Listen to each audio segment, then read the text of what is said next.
Hello. Nice to see everybody. It's just 8:30. So first is, if you'd like a copy of the original text that I'm using, I put it in the chat. It's also in the email we sent out that you used to link to this. Both of them will download the same 4 pages of the book itself that I'm using. And but with that, why don't we begin? This week we're doing what's called Siman Reish Mem Tes. That means chapter 249, and it is entitled Dinim Hashayachim LeErev Shabbat, laws that are pertains to Friday afternoon. That is, laws that pertain to getting ready for Shabbos, or things that you can't do before Shabbos begins because it might cause you to forget Shabbos is coming. Or other things that might affect Shabbos. So let's take a look and get an idea. It begins by saying, Ein holchim be'erev Shabbos. You do not walk or travel on Friday, on Erev Shabbat, yoter megimel parsos, more than 3 parsos. We'll explain what that is shortly. Kedei sheyagia lebeso ba'od hayom gadol. In order so that you should be able to get home while the day is still short. And there's still a lot of time left in the day. So what is he saying? That a person should not go far away from their home on Friday afternoon, more than what's called Gimel Parsos. A parsa is a 72-minute walk. Some would say that today, since we drive, it would be a 72-minute drive. Others would say that it's the distance you could walk in 72 minutes, and therefore, if you would drive, it would be the same distance. In any case, though, 3 of those are 3 times 72, right? So 210, that's about 5 hours. So a person should not walk from their home or travel from their home longer than a 5-hour walk, in order so they should make sure they get home in time for Shabbos.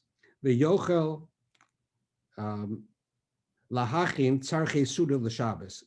And not only so you should get home in time while the day still has time to get ready for Shabbos, but also that in order so that you should prepare everything you need for the Seuda l'Shabbos, for the meal of Shabbos. Ben shaholik lebeis acherim, it's regardless if you are going to somebody else's home, ben shaholik lebeso, or you're going to your own home. In other words, it's equally forbidden to travel anywhere over that period of time, in order that you should make sure that you can get back to wherever it is that you are going to be for Shabbos. So that means if you're out at somebody's house and you need to get home, but it would be more than 5 hours away, a person shouldn't do that, because you as he says, you'll get home, you won't have time to get ready for Shabbos. So a person needs to not go further away than that. And he says, then the reason is be ready for Shabbos, specifically preparing the food for Shabbos. He says the tzarchet suda, and it makes no difference if you're coming back home or you're leaving. Either one you shouldn't do. That is, if you're leaving, let's say you're at somebody's house and they live in Buffalo and you wanted to come back to Toronto. So a person shouldn't do that. They're going to give us, by the way, they will give us certain exclusions to this rule, but in general, a person shouldn't do that. Now, I know I have a phobia of going south of Steeles myself on a Friday, but that's just my foolishness. But in general, I just want to let somebody in. No, it's not letting, there we go. Okay, so in general, right, we should not go further away than from one town to another, because it will cause you to be unable to get ready appropriately for Shabbos. And that means even if you're coming back home, you shouldn't do that. Then he goes on, aval, but however, what if you're in a place where you don't have what you need to get ready for Shabbos, right? You're out somewhere and you're a considerable distance from your home, and you don't have the basic needs that a person would have in order to be able to spend Shabbos somewhere.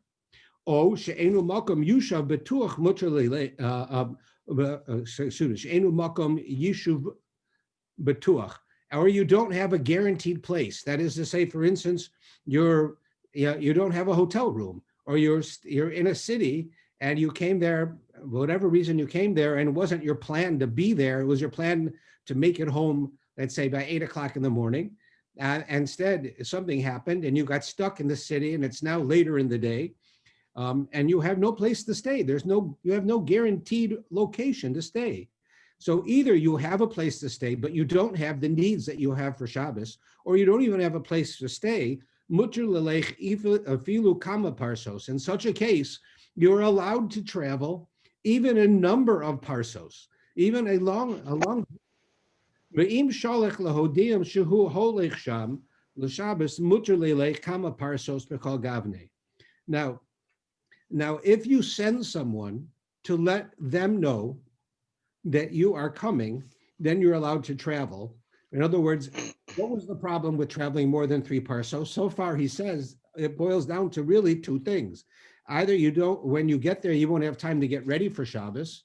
So if you tell somebody you're coming for Shabbos, they'll make sure that you're ready for Shabbos, or you won't have your meals prepared. And again, that person can prepare your meals for you, so that theoretically, so far in our discussion, you could walk into the house for Shabbos. Now, this is a very common thing that I see people doing. It's not as common in my line of work, but in many people who will work downtown or other places, and in the winter, Shabbos will start at 4 o'clock. They may come rushing into their house before Shabbos begins, right? Rush into the shower, change their clothes and leave, and go right away to shul because it's so late in the day. Now, that they didn't go, that far by distance, physically that far, because they were allowed to go that far. But we can understand the problem that arises. You imagine if you're living alone and you come home a half hour before Shabbos and things are not prepared because you didn't expect to come home then. Things will not be ready for you. You will have a pretty difficult Shabbos. So this law is coming to teach us this idea. So in order to understand it, we really need to look at the Mishnah Berurah. So again, just so everybody has a good idea, what I've been reading to you is the Shulchan Aruch, which is the original code of Jewish law. It's a book that was originally written by Yosef Karo, where he took the opinions of the 3 major legal authorities of his time, the Rambam, the Rush, and the Rif. These are 3 different great rabbis of his era who were just before him. And he took, in most cases, whichever opinion was 2 out of 3. He went with the majority. So he would go through a law, that you can do this or you can't do that. And he would take those 3 opinions and pick 2 out of 3. However, there are times when there was a tradition that the minor opinion, the 1 out of 3, was correct, or there may be a reason that that the law had to be adapted somehow for the time that they were in. So those things will all apply to when he gives you the law in the Shulchan Aruch. He's taking those 3 opinions. As we've said before, we later have the opinion of the Ramah, who's included in this book, who was Ashkenazi, and he would often give you different laws because Yosef Karo is using Sephardic authorities, and he himself was Sephardic, as was most of the intelligentsia of the Jewish world at that time. Most of the great writings of that era came out of the Sephardic world, primarily out of Israel, Egypt, and some of these other countries. So the Shulchan Aruch, that's the Shulchan Aruch. Now, to go into the Mishnah Berurah is a modern commentary on the Shulchan Aruch. It was written by the Chafetz Chaim at the end of the 1800s and the beginning of the 1900s. And he takes all of the opinions of the various authorities going back to the 3 that the Shulchan Aruch uses, plus many others since then. And things change over time. The society changes, issues arise, things that the issues that they had, for instance, having an open fire in your home over Shabbos is very different than our issues of having a furnace or having a stove or a microwave in our house. So the things changed and adapted, and the Mishnah Berurah addresses that.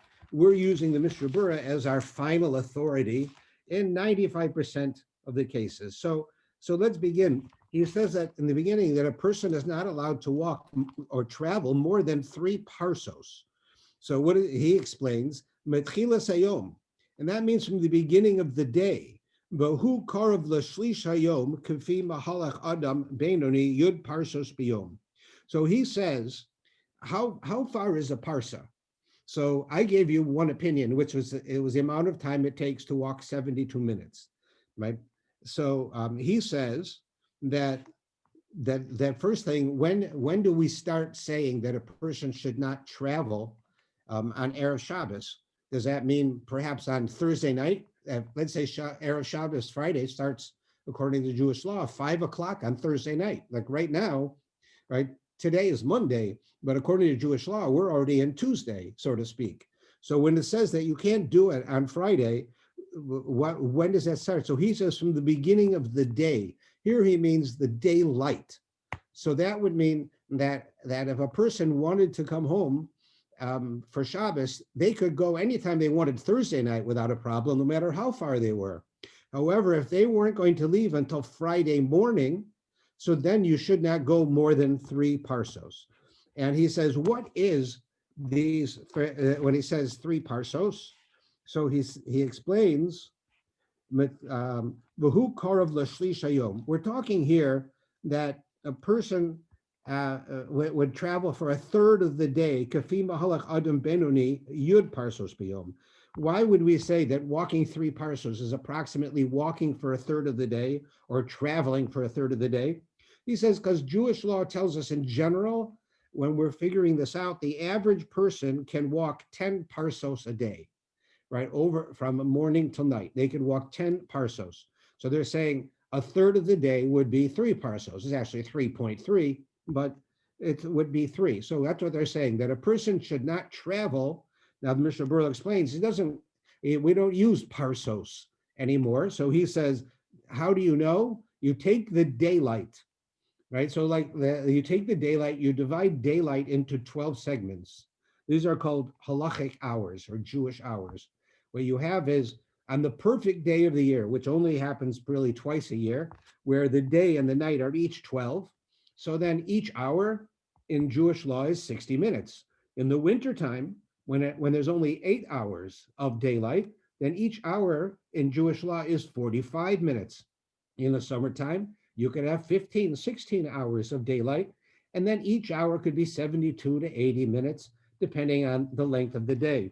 So instead of telling you the time, he's saying 1/3 of the day. If you have to travel more than 1/3 of the day on a Friday, then you really have to do certain things in order to be able to do that.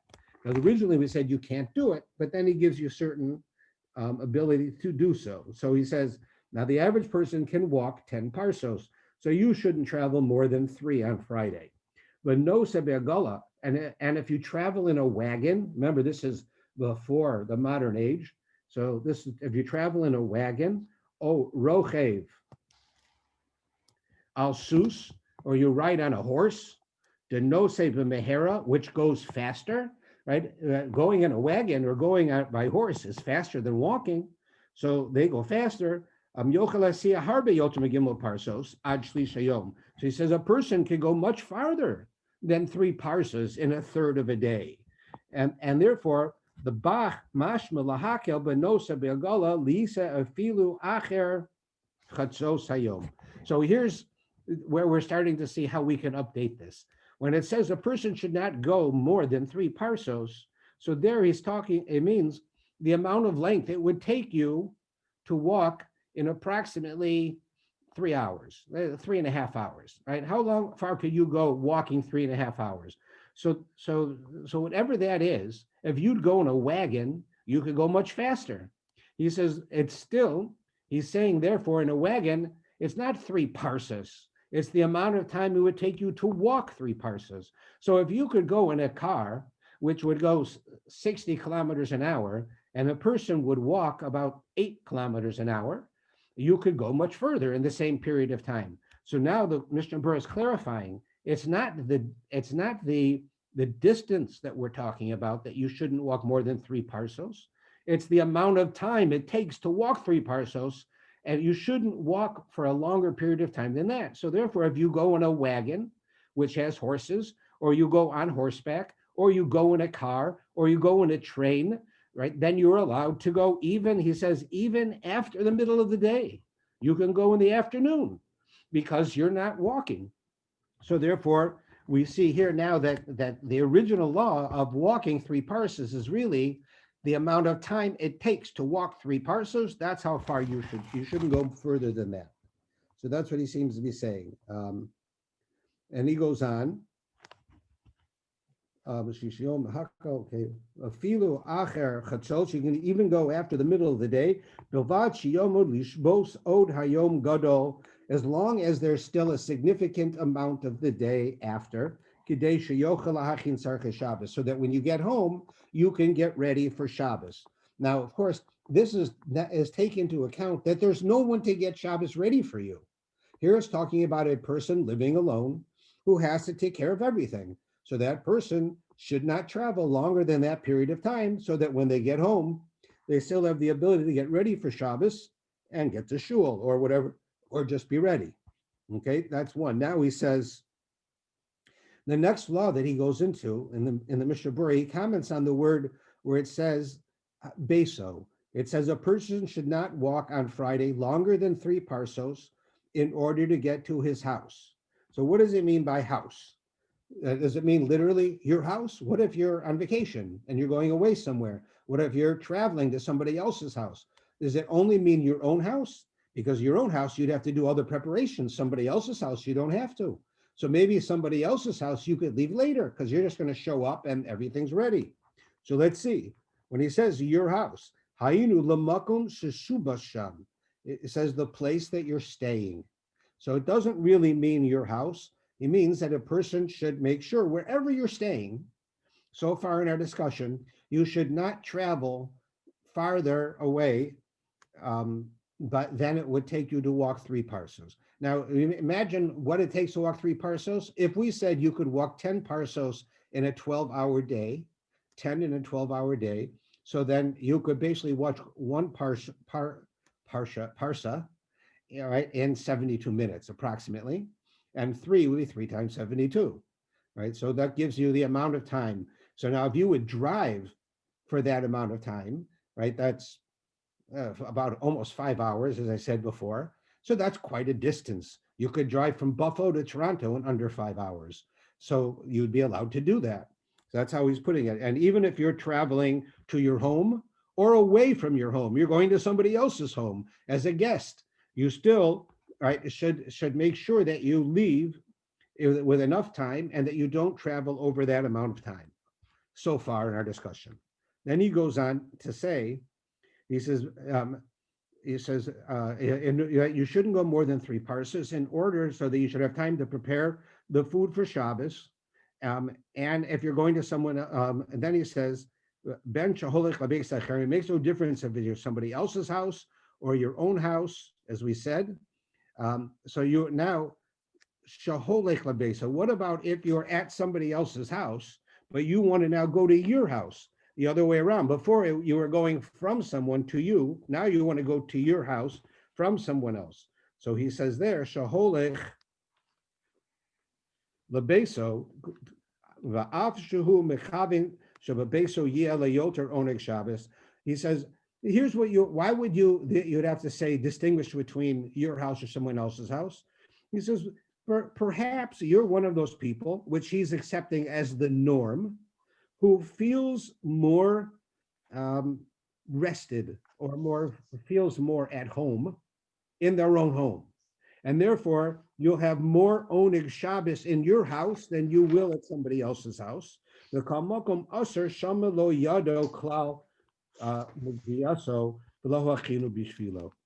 he says, if you're going to your house or you're going to someone else's house, it's both forbidden to do. Because if you're going to think that you can go to your house, because, I want to have a nicer Shabbos. I'll have one Shabbos if I end up getting stuck in Buffalo. I'll have a much nicer Shabbos if I make it to my house, but my house is 4 parses away. So can I do that? And he says, no, that's not a good enough reason. He says, and what if I'm going to somebody else's house and they're preparing everything? He says that you have an issue in that maybe they don't know you're coming. So this comes to hint at something else, which is if you're going to somebody else's house and they know you're coming and they explicitly tell you, yes, come for Shabbos, we'll have everything ready for you. Then you have permission to even go later. Only excluding if you didn't do that, or you're going to your own house where you have to prepare for yourself. Medinos elu. Now the Mishnah Berurah says, in our countries, what does he mean by that? Well, usually he means one of two things. When he says our countries, and we'll figure it out by the end of the sentence, he either means Poland, right? Eastern Europe, that's where he was, Poland, Lithuania, these countries, or Ashkenazic, anywhere that's Ashkenaz.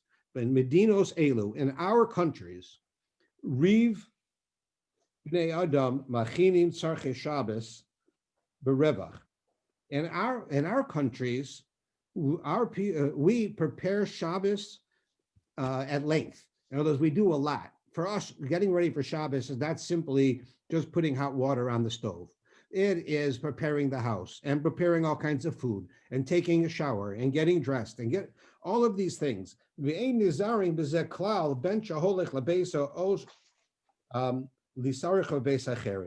here, if you would go too far, you're not able to accomplish this if you're going to your house or someone else's. What does he mean? Well, at your house, you'd have to prepare the food. At someone else's, you have to prepare yourself.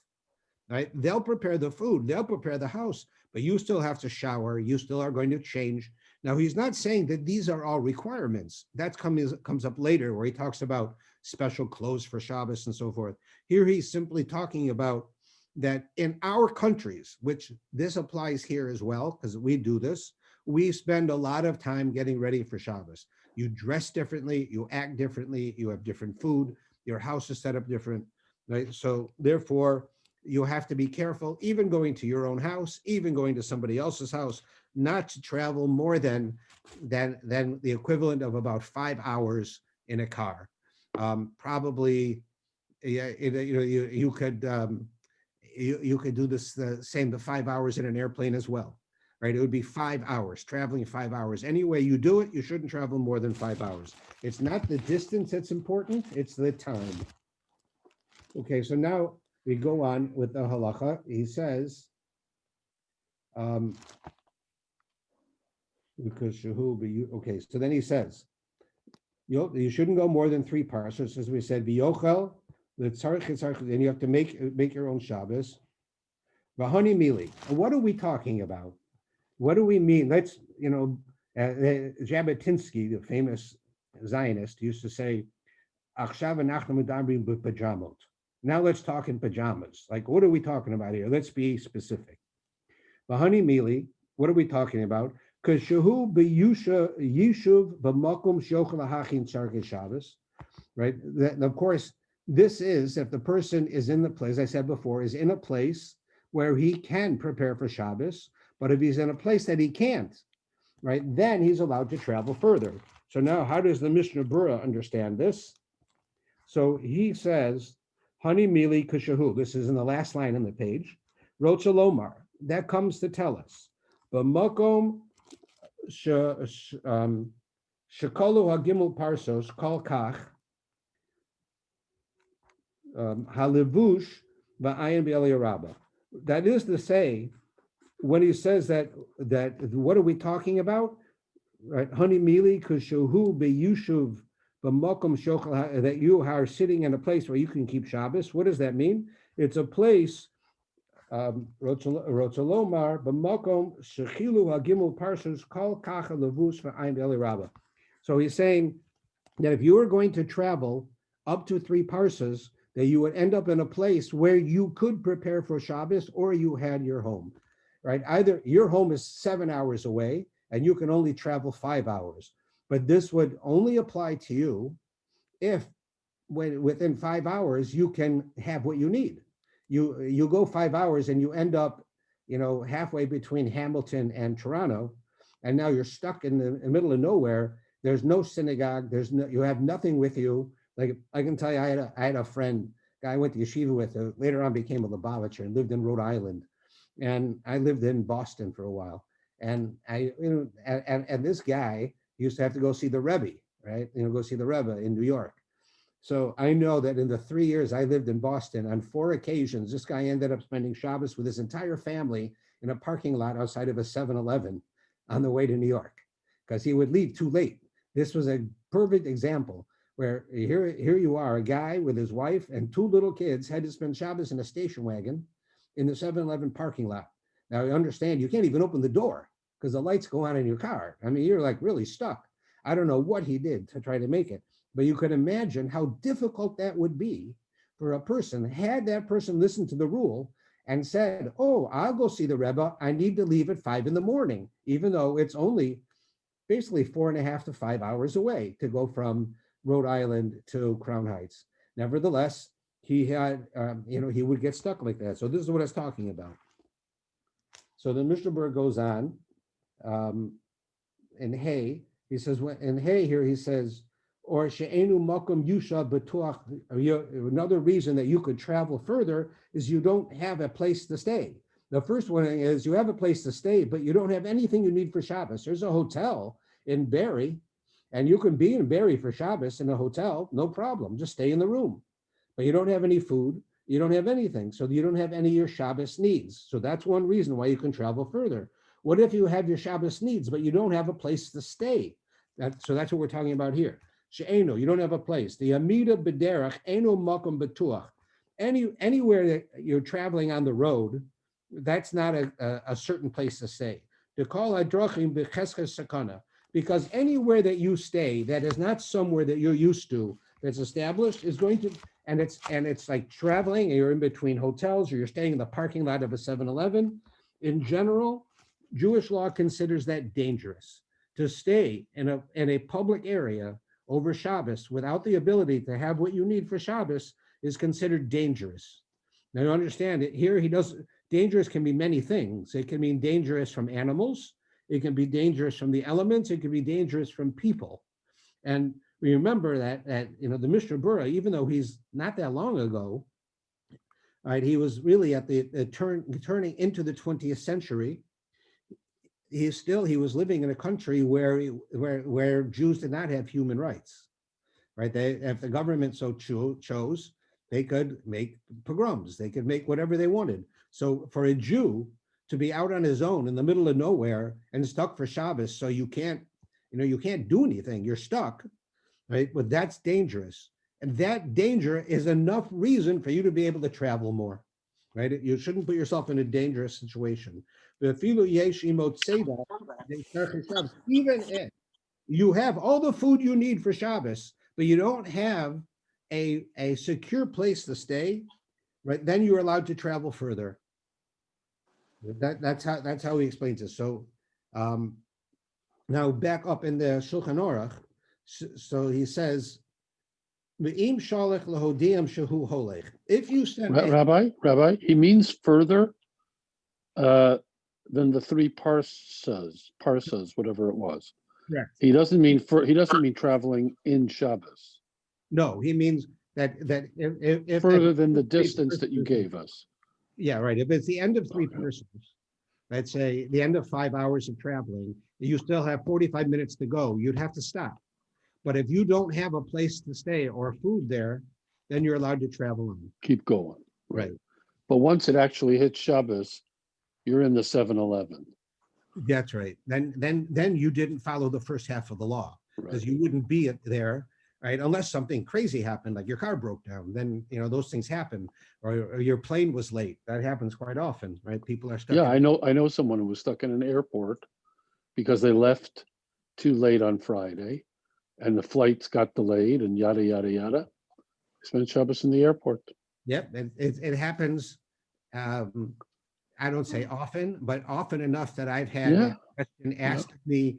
Actually asked the people call me on a Friday afternoon, stuck at an airport. What do I do? I've had it probably 3 times in my life where people have called me like that, other than this friend of mine who didn't call me because he was so embarrassed after I knew about it after the first time. Well, 3 times, like that. I would have divorced the guy. Well, I would have told the guy he couldn't be a Lubavitcher chassid anymore. Yeah, you can't be a Lubavitcher. It's like against every law. Stay in Rhode Island. He says, okay, now, if you are able to send ahead a message to let people know that you're coming. Ve'im shalach le'odiyim shehu holech sham l'Shabbos. Have you let them know that you're coming for Shabbos? Mutter l'leich kama parsos b'kol gavnei. In that case, without any of the restrictions I just said, you're allowed to even go further. So now here's what he's saying. Under normal circumstances, if you want to go somewhere and you're pretty much not going anywhere where anybody necessarily knows you, right? They just know that you're just going, right, on your own. So then, because you're going to have to prepare Shabbos for yourself, or you're going home, right? You have to prepare Shabbos for yourself, or you won't have a place to stay. So you can't leave longer than 5 hours before, right? With a car, more than 5 hours before. Yeah, less than 5 hours before. You have to leave more than 5 hours before that time. However, if at the end of the 5 hours, you find that you're in a place where you don't have what you need for Shabbos, either a place to stay or sufficient food, you're allowed to travel further on Friday to get to a place where you can do that. Another way that you can do that is if you send ahead a message to people in Toronto and you say, I need a place to stay for Shabbos. I'm going to get in 20 minutes before. I won't have time to prepare. Can you help me out? Sure, come on by. Then you'd be allowed to even leave later, as long as you left with enough time, right, where you were responsible.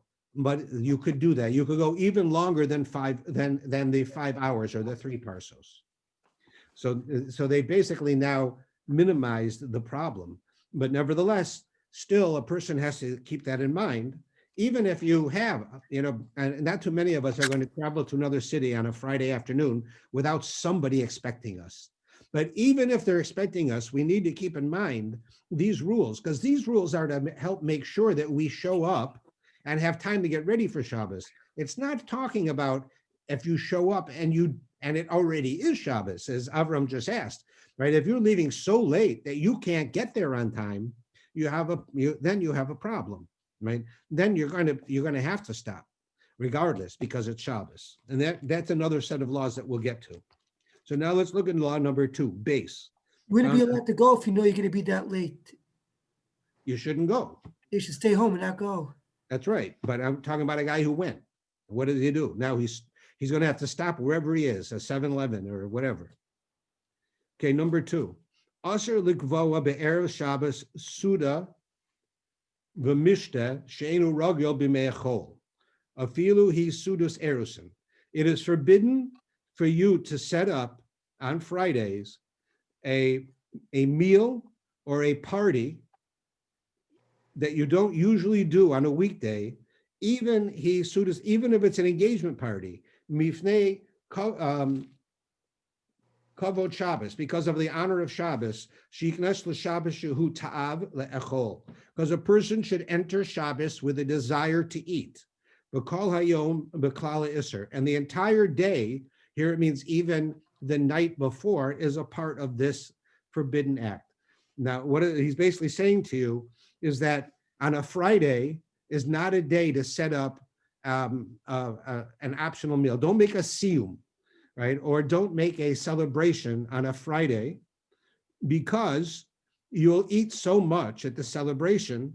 There's numerous reasons, but so far he says the reason is you'll eat so much for the celebration that you won't have any appetite on Shabbos.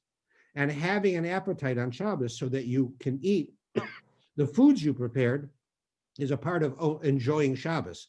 You can make all this beautiful food, but if you're not hungry, right, then you lose a lot of the joy of Shabbos.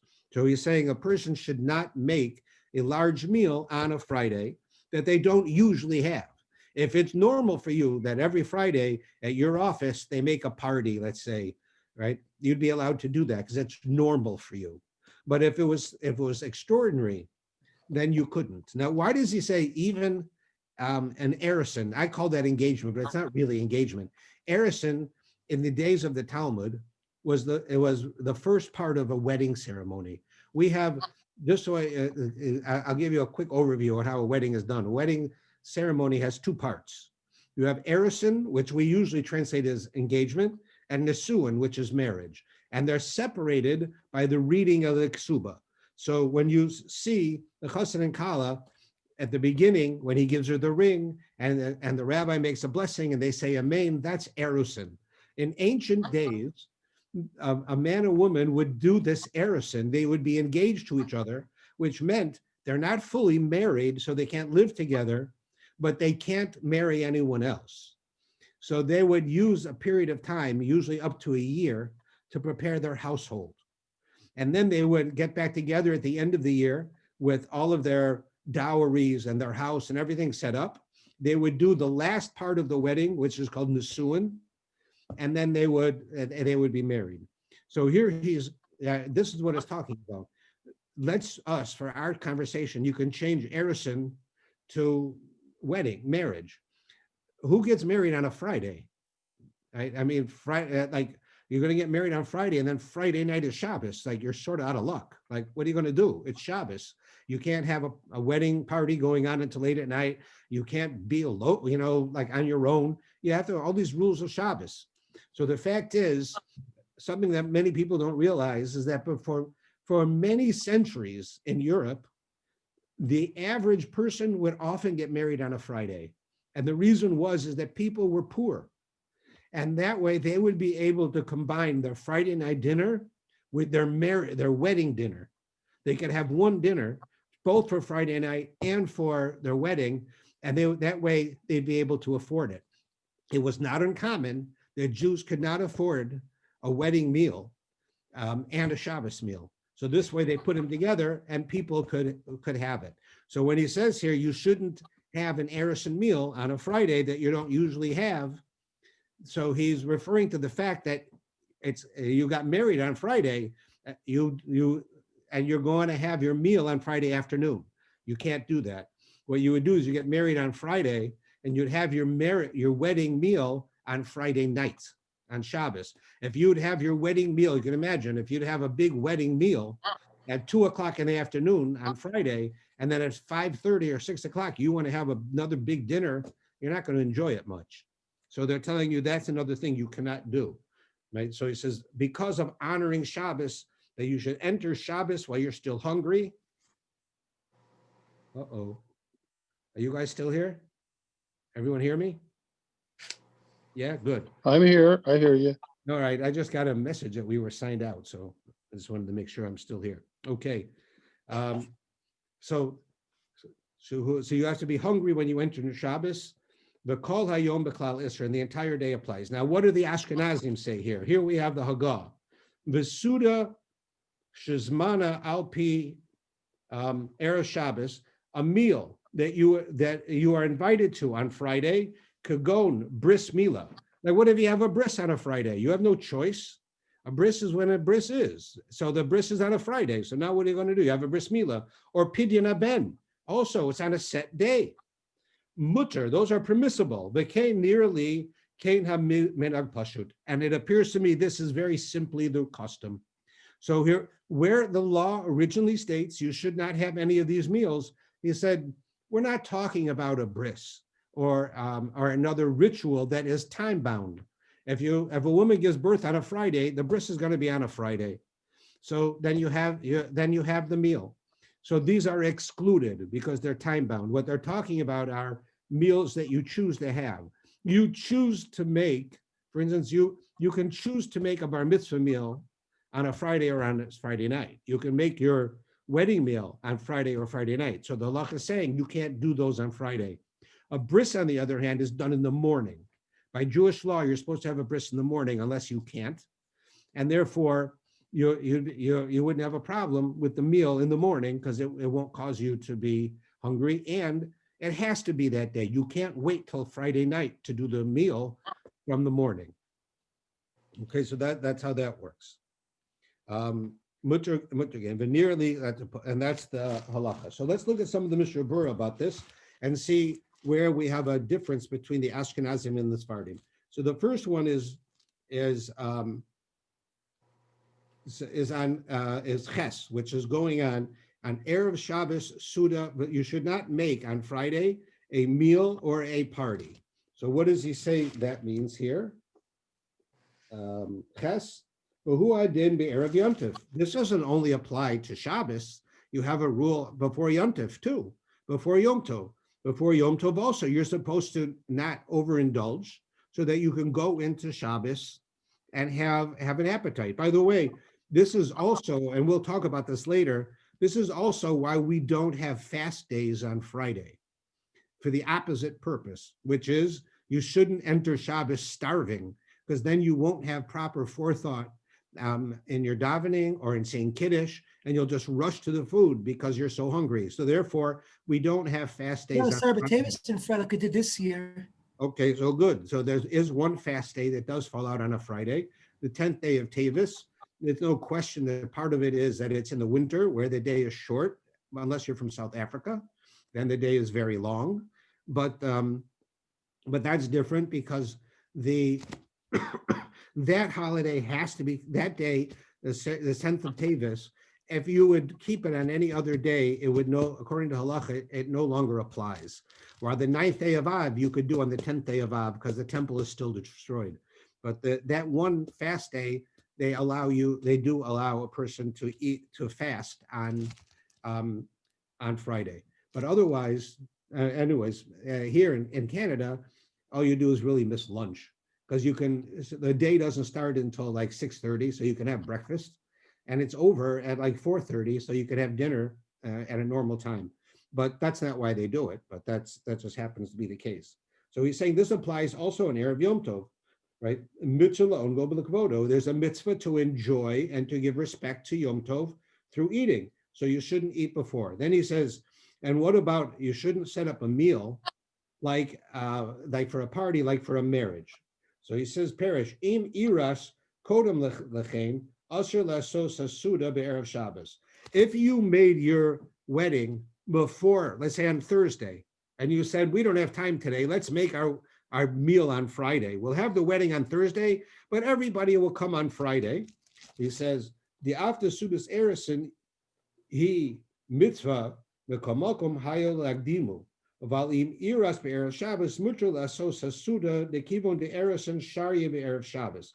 So he says, what you should do is you should not have your erison, right, your wedding on Friday. You should try not to do that. He says, however, you're allowed to have a wedding on Friday. So therefore,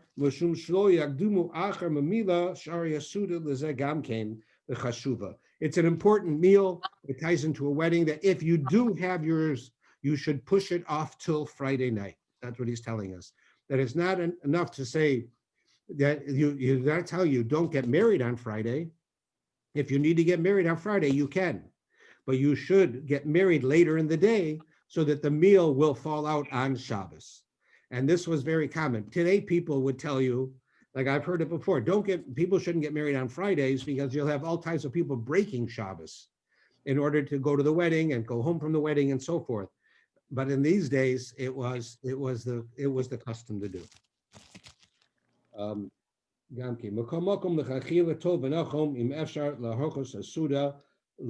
So he says, really the thing to do is if you have to get married on Friday or some other type of an event, the thing is you should push off the meal till tomorrow. Tomorrow meaning Friday night, which is tomorrow, right? Rather than Friday.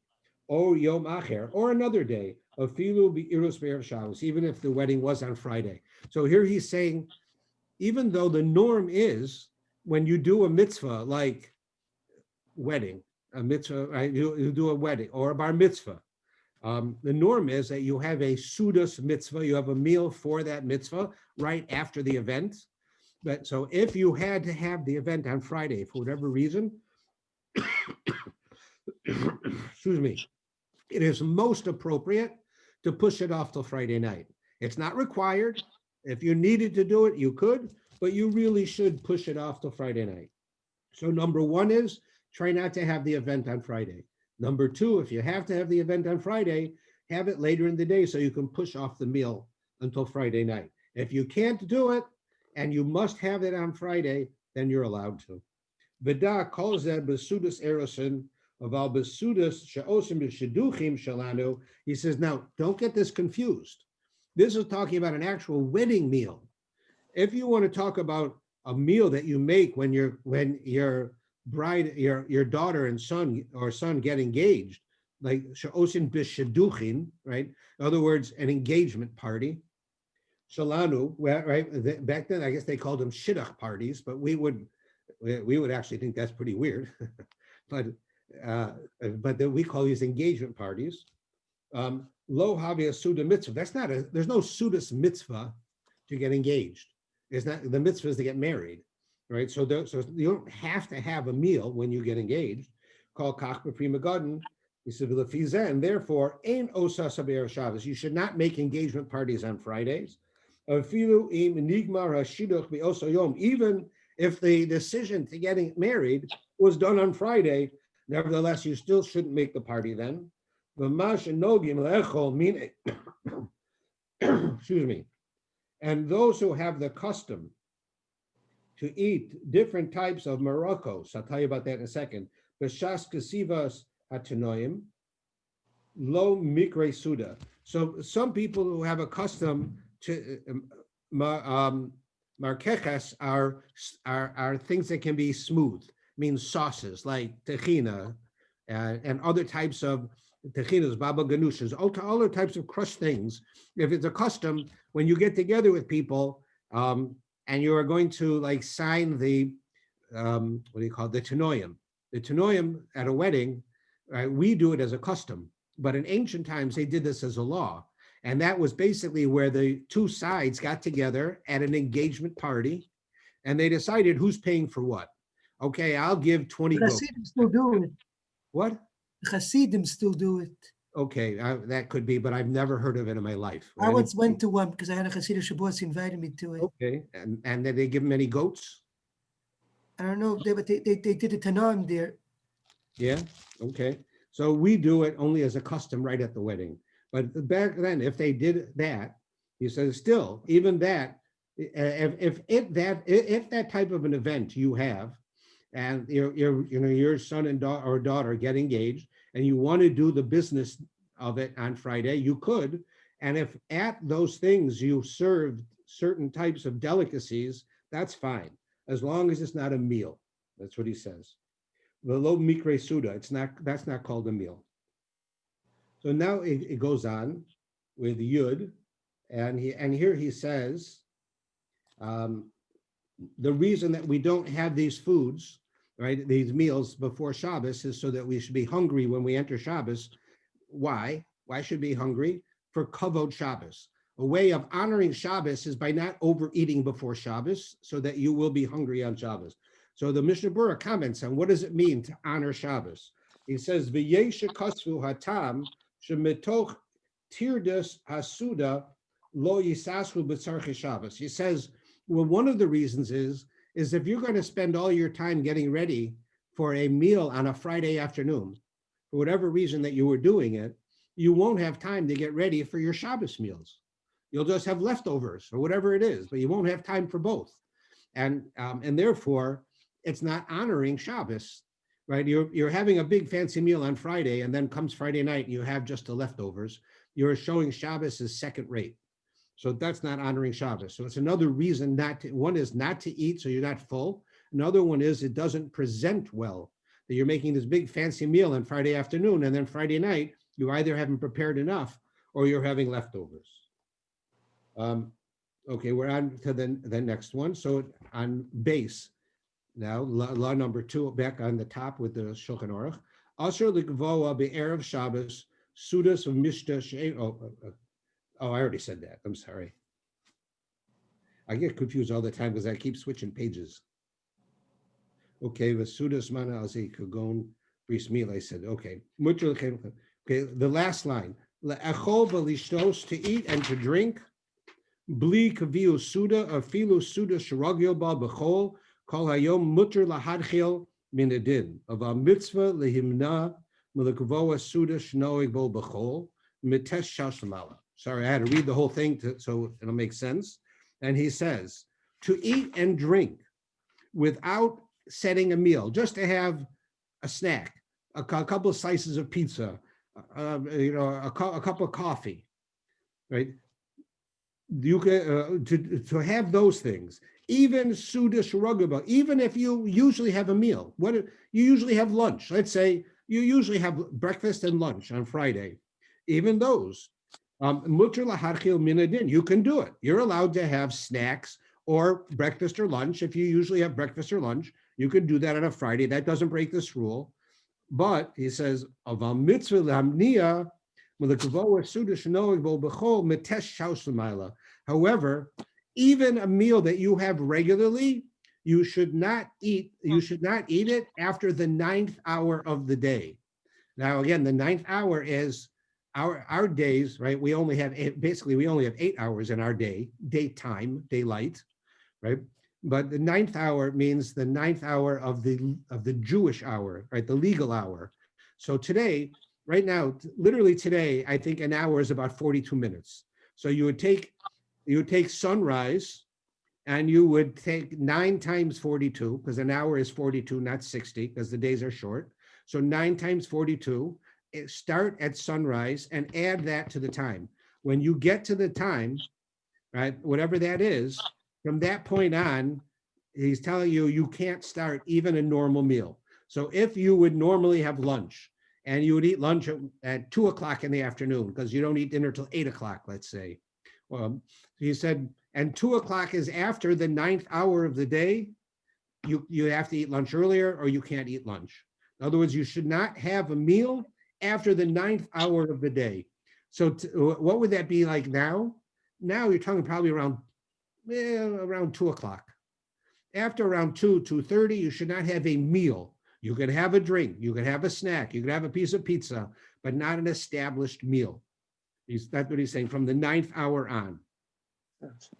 So here the Mr. Bura will comment on this, and he begins with, let's see, Tezvav. Where is that? Tezvav. It's probably 2:36 today. I just looked it up. What? It's around 2:36, because 3:06 is Mincha Katana, so half hour before was 2:36. That was a good guess on my part. Thank you. All right, so from you shouldn't start a meal after the 9th hour. What if you did? Then you don't have to stop.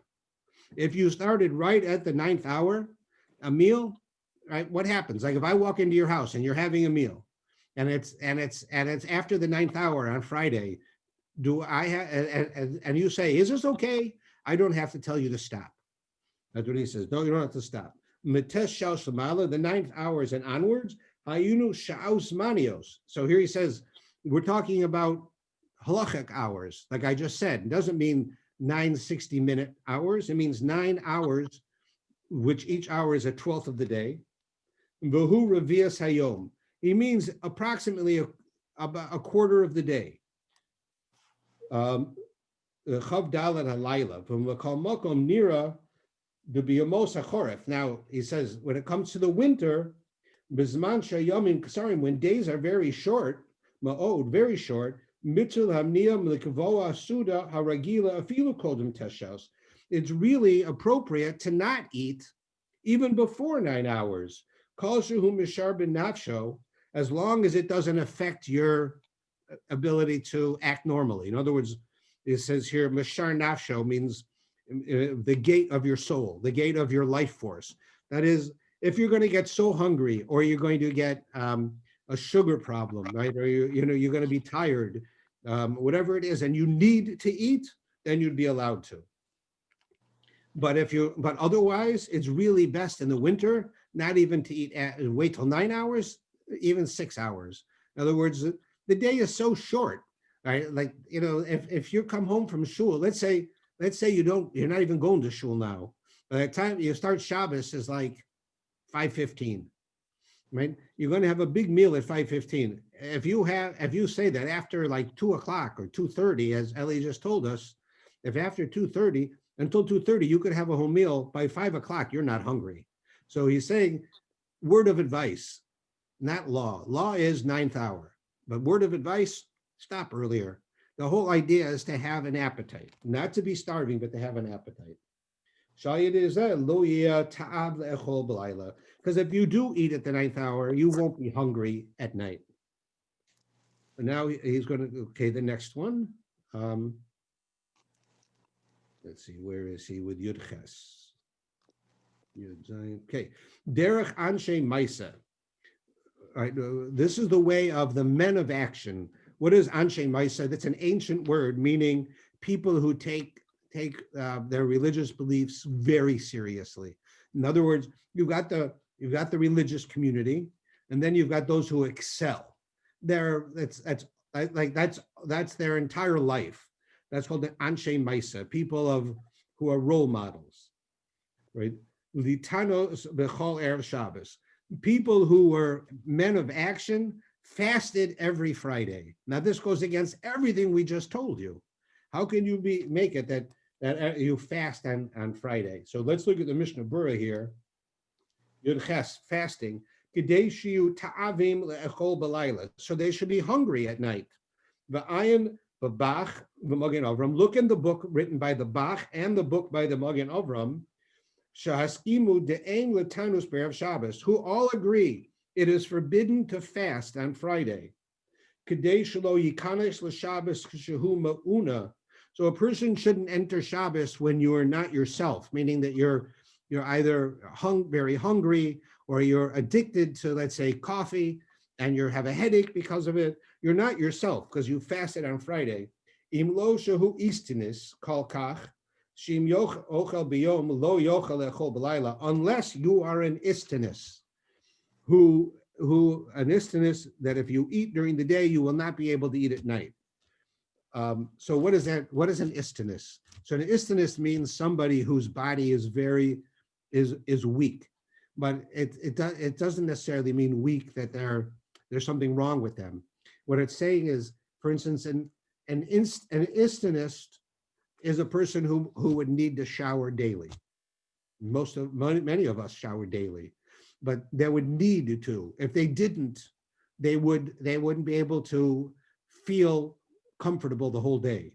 If they were an Istaneus, would have to, let's say, there's a law that says on Tisha B'Av, a person really should not use a pillow when you go to sleep, just to have a little bit of discomfort. But if you're an Istaneus, you don't have to do that. And an Istaneus is a person whose body is weak, so that they can't do certain things. So he says here, if a person is such an Istaneus that if they eat at all during the day, they can't eat at night at all, or minag tov hu im ein mazik lo latinus, or he's such a person whose body is weak that it's dangerous for him to fast. So on the one hand, if the person eats during the day, he can't eat at night, so that person would be allowed to fast, right? In other words, he has a weakness in that way. How about if he has the opposite weakness? If he doesn't eat, he won't be able to make it through the day, so that person shouldn't fast. In other words, but the general person, the average person, now you'll understand what's very interesting is a lot of examples that they give for an Istaneus, for us today is a normal person. How a regular person is, like the example of showering. It talks about how Jews were unique in that they would wash their hands regularly, right? Every morning, right? When you wake up before you eat bread, they would shower at least once a week, right? Every Jew showered before Shabbos or bathed before Shabbos. So somehow they cleaned themselves. This was radical, right? We all know the stories about the Black Plague, how people got the Black Plague and they thought the Jews were causing it. And it was really coming from bugs that were tied into the rats. That's how they got it. But the Jews had less of a chance because they would wash all the time. They cleaned themselves.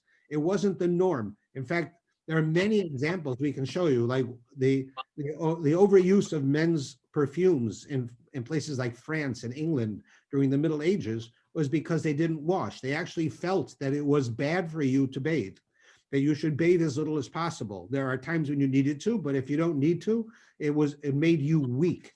That was their belief. To bathe regularly made you weak. So they didn't. So the men wore perfumes to cover the smell. They powdered their hair, right? Powdered hair or wigs to get rid of the odors. They similarly, like you had with food, they didn't have refrigerated food, so they put sauces on the food so you couldn't taste that it was spoiled a little bit. So the times were different, and in those times, for a Jew to shower once a week was a big deal. You go to the mikvah or shower was a big thing. The rest of the world didn't do it. So when he talks about the idea of an Istaneus, for us, if I would tell you, you should only shower once a week, many of us wouldn't be able to handle it. Right? It would be very difficult for us. Right? We're used to this. We have become more like an Istaneus. Now, if we were living before World War II, they would classify us as an Istaneus. Today, we wouldn't, because today it's pretty normal that people shower, if not every day, then most days, or they bathe most days. That becomes the norm. So let's go on here. On Yud Tes, he says, now in the law Daled, Kibla Lav Latinus Be'erev Shabbos. Let's say you accept upon yourself you're going to fast on a Friday. Sarich Latanos Ad Seiso Chabim. You have to fast until the stars come out. Imlo Pirush B'Shas Kabbalah Satinus Ad Shishalim Batzibur Tvasam. Unless you said explicitly earlier. What is he saying here? As we said, let's say there are times when a person, an individual, any one of us, has something happen to us that we want to make a commitment to repent, to do tshuva. One of the ways of doing that is to fast. So let's say that there's, God forbid, somebody that we're close with is going to have a serious operation. One of the things we could do is accept upon ourselves a fast. Or there's no, traditionally when there was no rain, it used to be that they would declare a fast day. And when I was living in Israel on July 3rd, 1976, they made a fast day. That morning, it was actually the morning of the 4th, they made a fast day in Jerusalem. And that was when the Entebbe happened.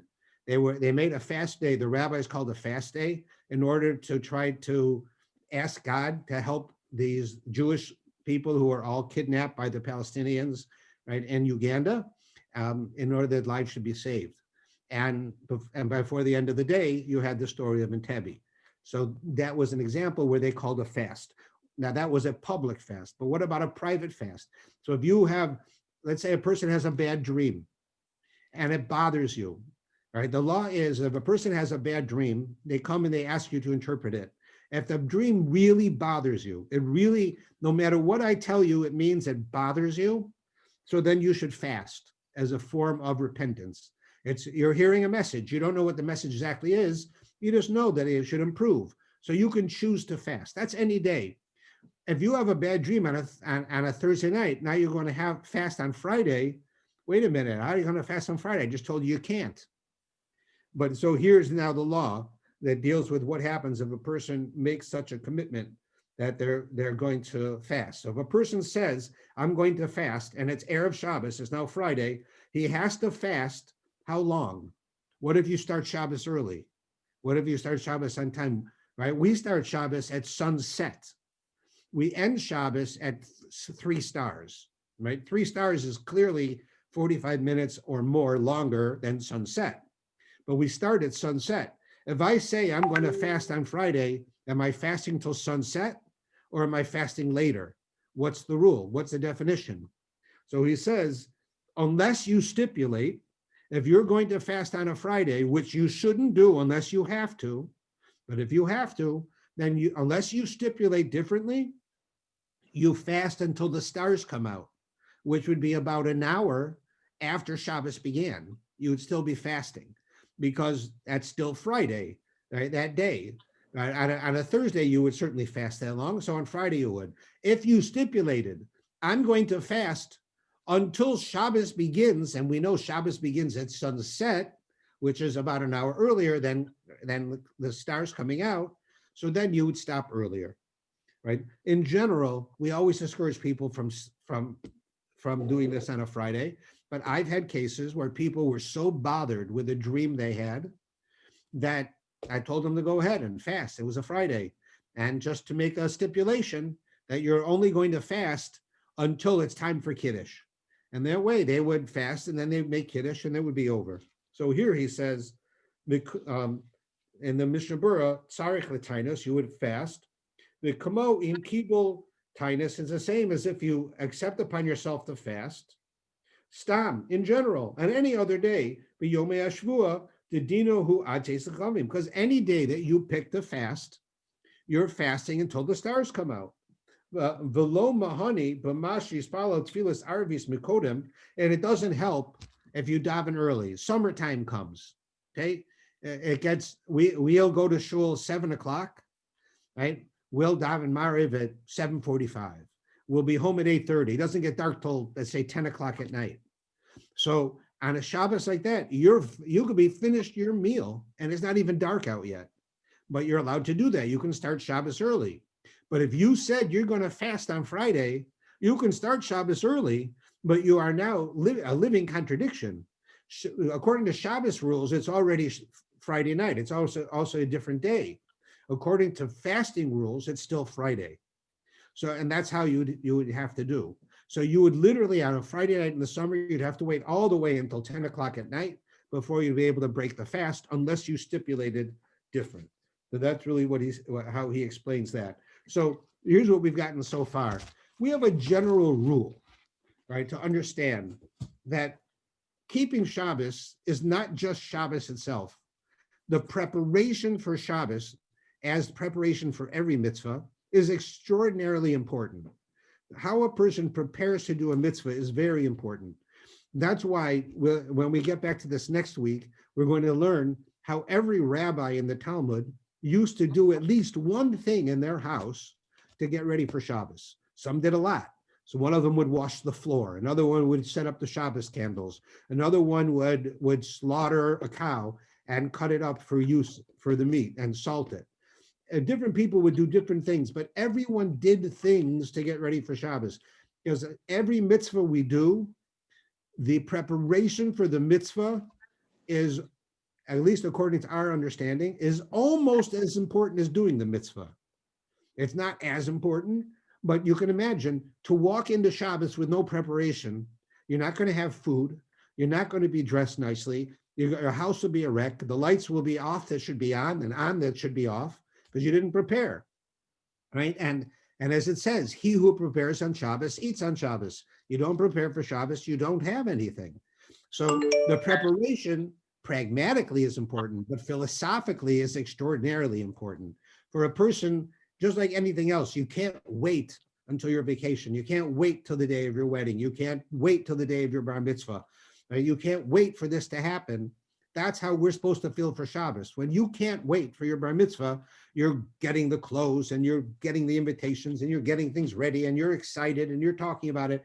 I still remember now, 50 years ago at my bar mitzvah, I remember the letdown the day after.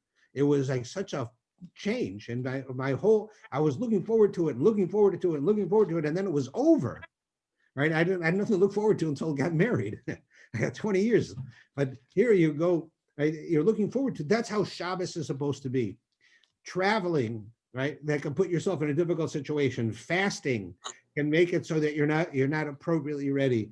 Any of these things that you do on Friday that makes it that you cannot have peace of mind and physically what you need to do is forbidden to do because it takes away from your being able to celebrate Shabbos respectfully and with enjoyment. If you don't have enjoyment and you don't do it in a respectful way, then you're not necessarily breaking Shabbos, but you're missing out on the purpose of it and the idea behind it. It's supposed to be special, right? Even if you're by yourself, you do things for Shabbos because it makes it special. I remember, I go away sometimes to the Dominican Republic. I found a resort there, which if they reopen, you all should go to. It's a resort in there that has a kosher program on the resort. There's literally 2 kosher restaurants, excellent food, terrific place. But I can go there sometimes and it's so poorly advertised that it could be that my wife and I are the only observant Jews in the whole place on Shabbos. We're the only ones with the mashgiach and the rabbi eating in the kosher program and the only ones keeping Shabbos there. So what does it matter if I walk around in my bathing suit on Shabbos? Big deal, right? My bathing suit, or let's say I'm wearing, leisure clothes. The fact is, by doing that, I'm taking away from Shabbos. I'm not showing respect. I'm not showing it for me. I don't feel it.